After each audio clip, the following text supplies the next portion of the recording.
All right, so part two.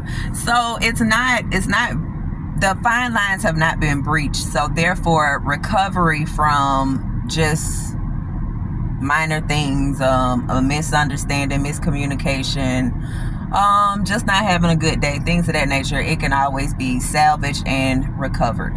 Now, do understand that insecurities can alter the way that you see life. It can alter the way that you move in life. And this is all a trick of the enemy. It's a plot of the enemy to keep you limited to what it is that you will do in life, to what it is that you will say, and wherever you're supposed to go, that you don't make it to those destinations, right? So let's just say we have a FUPA issue. I have a FUPA. Am I ashamed of it? Absolutely not. But as a woman who is insecure with a FUPA, you'll find her with a bag over her stomach, with a sash. When she's taking pictures, she's normally behind people, things of that nature. Now, y'all have seen some of us big girls out there with two pieces on, whether they fit or not, right? They be out there just having fun and living their life. Why? Because for one, they're healed. For two, they're delivered from people. Three, they understand that they're going to enjoy their life regardless of what opinion that you may have. And a lot of people who are opinionated based on what a woman wears or what anyone wears, it's normally from an insecure place on your end. You're too focused. Now, there is times now.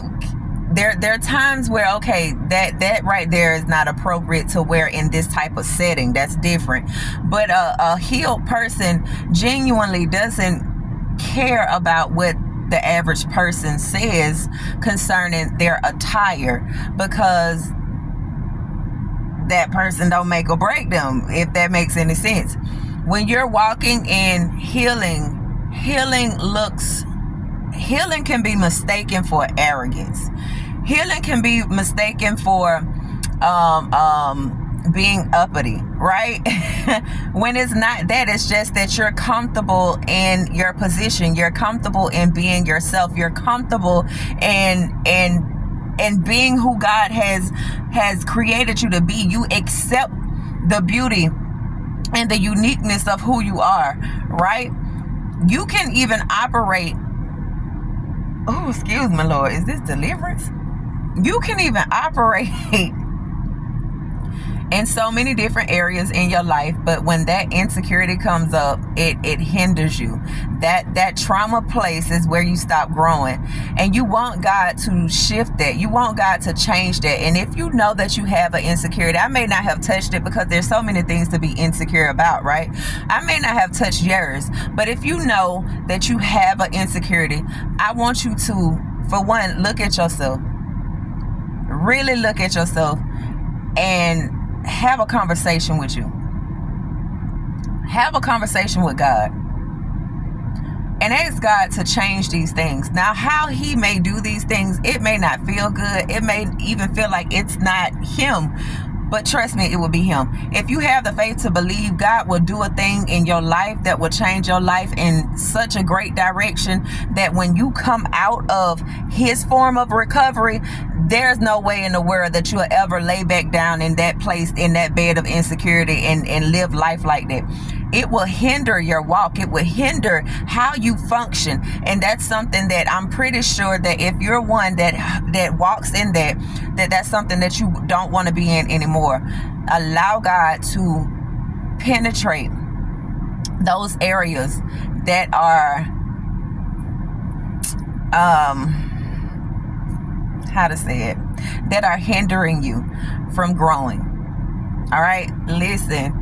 If you want a part 3, we can do one. Leave me some comments, DM me, however it is, okay?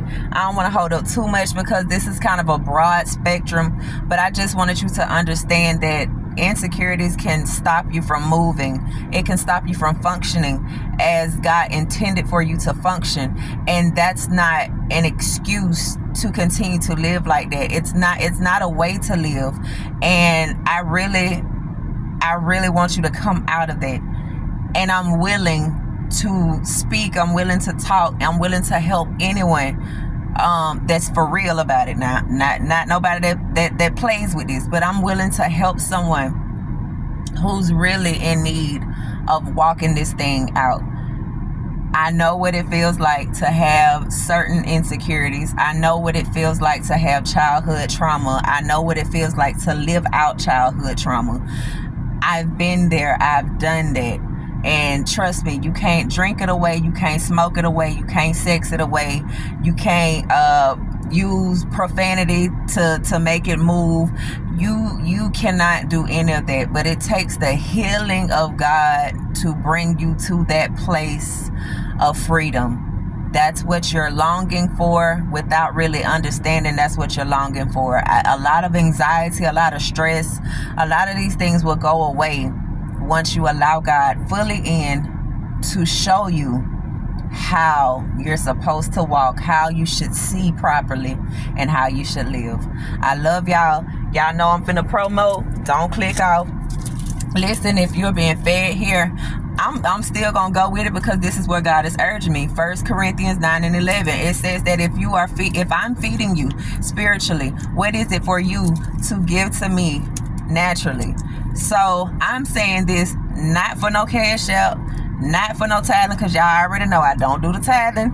Tithing is of the law, and we live under grace and mercy. But I do it to patronize a vision and a business that God gave me. Listen, I not only care for your soul, but I care about your skincare. Go to the shop.